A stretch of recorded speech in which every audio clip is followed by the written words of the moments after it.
Simon, some Wolves fans, some fans of other clubs, none too happy with you. Simon, good morning. No name in this one. You're out of order. Gary O'Neill hasn't made this all about himself.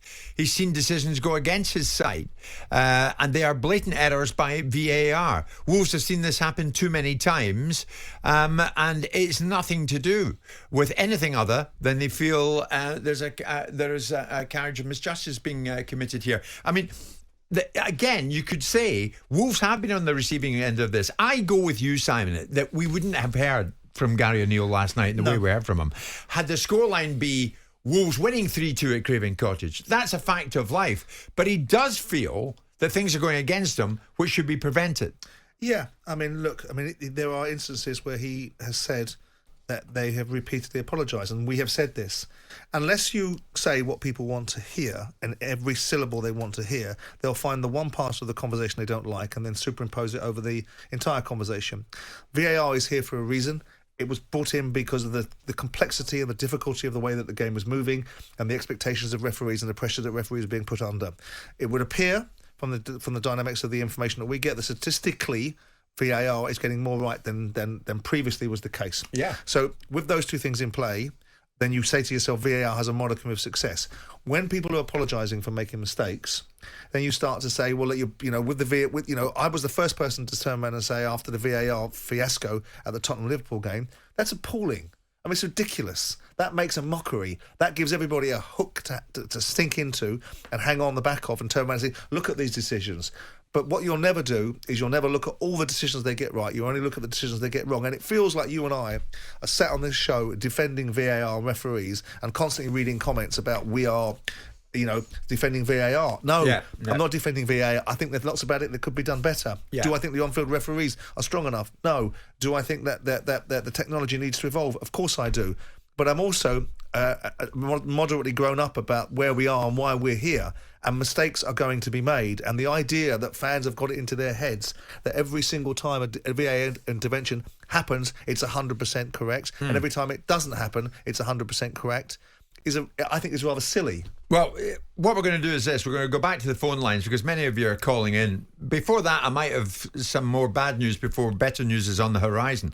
Because the question is this morning, is more VAR intervention the way forward? Football's lawmakers, IFAB, are meeting today, and they will be asked to consider whether or not VAR's powers should be extended to cover free kicks, corners and second yellow cards.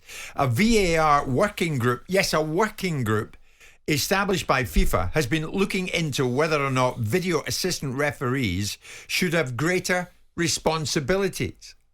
So we're going to be hearing more about VAR as opposed to less. And IFAB's chief, Lucas Brood, said, we always knew it was going to take a while to bed in.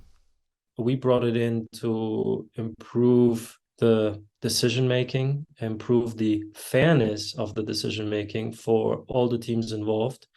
When we look at statistics alone, and I know that there is a difference between statistics and perception, but when we look at statistics alone, improving decision-making from 92 to 99 and more percent, I think this is should answer most of the questions.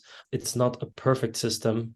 We knew from the beginning it will take probably a decade until everything really settles down and everyone is happy with the way it's working. But again, I think we're happy that it is working, and in thousands and thousands and thousands of matches played every weekend, people are satisfied that there is a VAR. So IFAB there saying, and that's a man at the top, Lucas Brood, we heard the noise from Arteta. No doubt they'll have heard the noise last night from Gary O'Neill, although that was more measured than Arteta. And he said, but we're happy that it's working. So whether or not people like it, Simon, they're happy that it's working, and they will carry on with it. And VAR, as we've always said, is here to stay. Well, yeah. They're giving you... This was an interview that you did 3 or 4 weeks ago, wasn't it? Or 2 or 3 weeks ago, that had those information on it. And obviously, there's more pressure being built on the increased usage of VAR. Well, I thought that's what people wanted. I thought they were complaining about the ball. Is that the answer? More VAR? Well, that's what they wanted, didn't they? Yeah. Isn't it appalling that VAR doesn't have the angles to be able to see whether the ball's gone out on the dead ball for the goal against that was scored against Arsenal in terms of the first decision being the ball out? Weren't we told it was appalling that there weren't cameras for that? Did we ever ask, though, for VAR to be extended to cover free kicks, corners and second yellows? By the very nature of the ball being out on the dead ball, that would have given you a goal kick or a corner, and that would have been adjudicated. Wasn't that what they wanted? Wasn't that what the screams were? Wasn't the outrage and the particular brand of outrage at that time? Why isn't there enough technology? Why isn't there enough goal? Why aren't we covering? Martin Keown sits in the studio and says every square inch of the football pitch should be covered. Which is it you want? Which is it you want? Do you want more or do you want less? Depends what argument you want to run.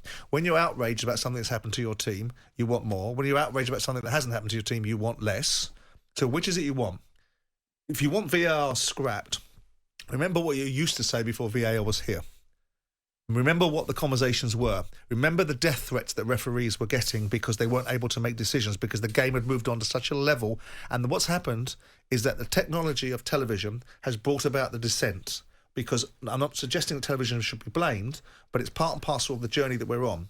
When we used to watch Match of the Day or the Big Match or football, whenever it was, before we had this 24-hour rolling news section of sport that analyses every single blade of grass, errors were made across the board and fans talked about it in pubs. Right. And it didn't become this dissentful, hateful, vitriolic assertion of corruption and officials colluding and the game's incompetence.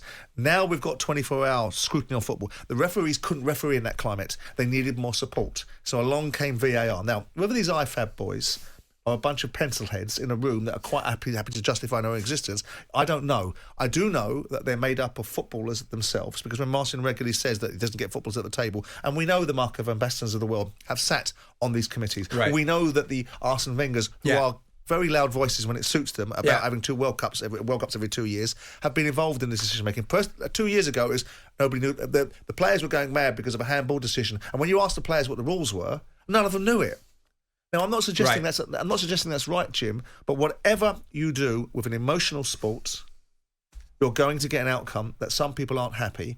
And so we're now saying, okay, sod it. Let's give them VAR. Let's automate the balls, automate the sensors, automate the shirts, right? And now there'll be an argument saying, it's going the wrong way. Depends what argument you want to run. Exactly. I'm with you on that. This is Wayne, a Liverpool fan. We want accuracy. That's all we want.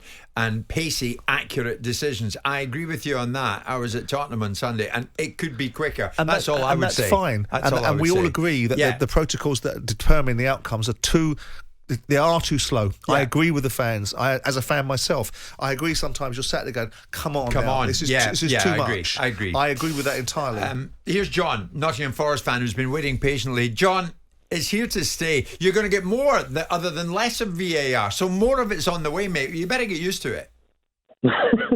Thanks for having me on, by the way, guys. No problem. Could I? I've got a couple of things to run through really quickly. I mean, God forbid you bring more in, but either way, I just want to give context to my reasoning, my suggestions, and why, if that's okay.